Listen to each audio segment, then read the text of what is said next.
They say confession is good for the soul. But what if your soul isn't entirely your own anymore? My name? Well, you can call me Sarah. That's not my real name, but names have power, and I'm not ready to give you that kind of access to me. Not yet. I need to tell you about the meetings. The ones that happen after midnight. The ones in the water. The ones where we plan, where we strategize, where we receive our instructions. You think I'm crazy? I can see it on your face even through this screen. But before you click away, ask yourself this. Have you ever known someone who changed overnight? Someone who suddenly became successful, wealthy, influential. But something about them felt wrong? Empty? Let me tell you how it really works. It started when I was drowning. Literally drowning. I was on vacation, somewhere tropical. I went swimming alone at night.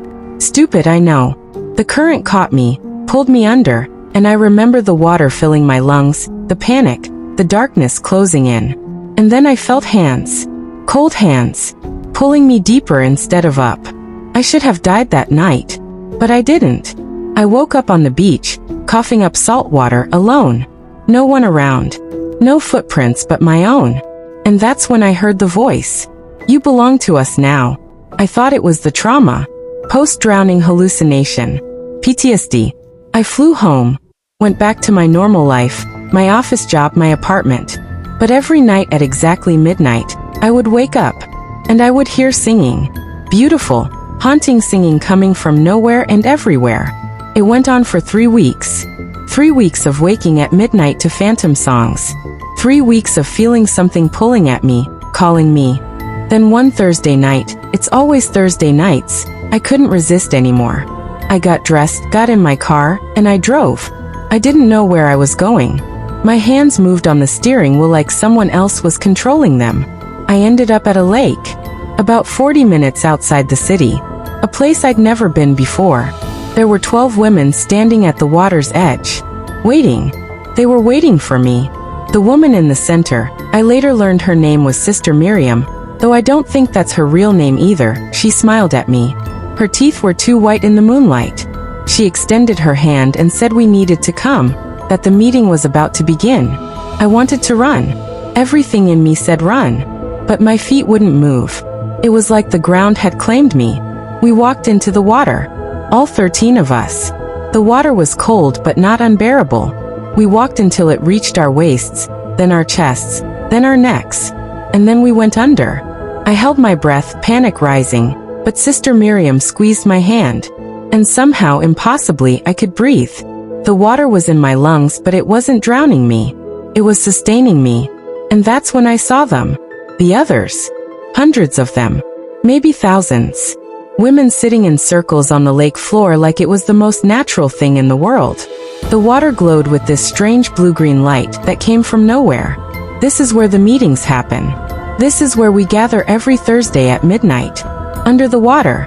In what they call the kingdom.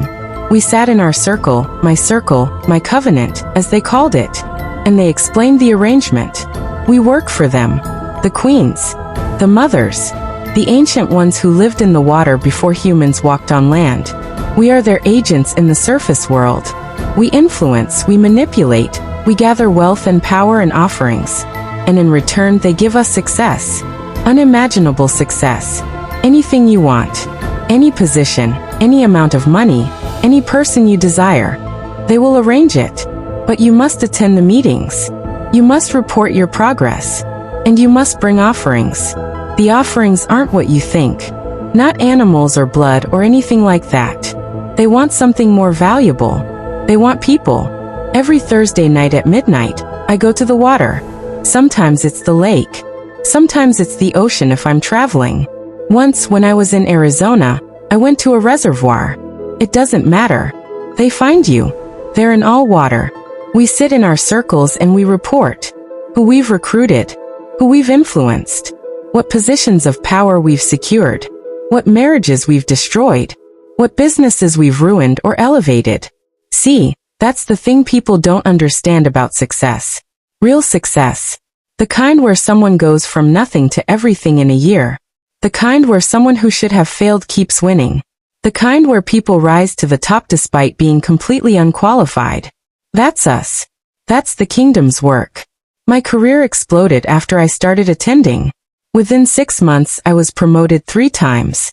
My boss, who hated me, suddenly became my biggest advocate. A company I'd been trying to get hired at for years called me out of nowhere with an executive position. My salary tripled, then tripled again. But there was a cost. Every success came from somewhere. My boss's advocacy? His daughter got sick. Mysteriously sick. The executive position? The woman who had that job before me drove her car off a bridge. My salary increases? Funded by a company deal that destroyed a competitor, put 300 people out of work. And I knew. We all knew. Because they tell us in the meetings. They show us the connections. They laugh about it. They call it balancing the scales. For every blessing we receive, someone else pays. That's the arrangement. That's always been the arrangement. I tried to stop going. After about 8 months, I couldn't take it anymore. I stopped going to the lake on Thursdays. I ignored the singing. I fought the pull. I ended up in the hospital. I couldn't breathe. My lungs felt like they were filled with water, even though they were completely clear on the X-rays. I was suffocating on dry land. Sister Miriam visited me in the hospital. She sat beside my bed and whispered that I couldn't leave, that once you've breathed underwater, you'll drown in the air. The only choice is to go deeper. That night, I crawled out of the hospital bed, drove to the lake, and went under. I've been going ever since. You want to know how many of us there are? Thousands. Maybe tens of thousands across the world. Celebrities, politicians, CEOs, influencers. You've seen us. You've probably admired us. Envied us. We're everywhere. And we're recruiting constantly. The kingdom is always expanding. They need more agents, more influence, more control. And they're patient. They'll call to you for years if they have to. Small signs at first. Dreams about water. An obsession with the ocean. Unexplained pulls to lakes or rivers. That feeling that something is watching you from beneath the surface.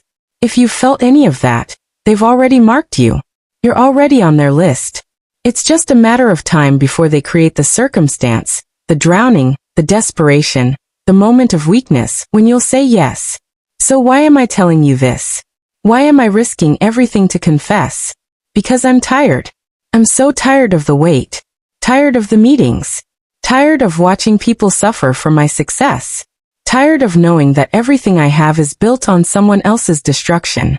And because maybe, just maybe, if I tell you, if I expose it, some of you won't answer when they call. But I also know this. By the time you're watching this video, by the time I've uploaded this confession, they'll already know.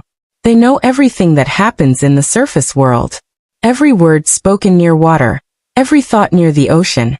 Every secret whispered in the shower. They're probably watching me right now. I don't know what happens to people like me who break the silence. Maybe I'll disappear. Maybe I'll have an accident. Maybe I'll just stop making videos, and you'll never hear from me again. Or maybe this is part of their plan too. Maybe they want you to know. Maybe the confession itself is a form of recruitment. Make it real.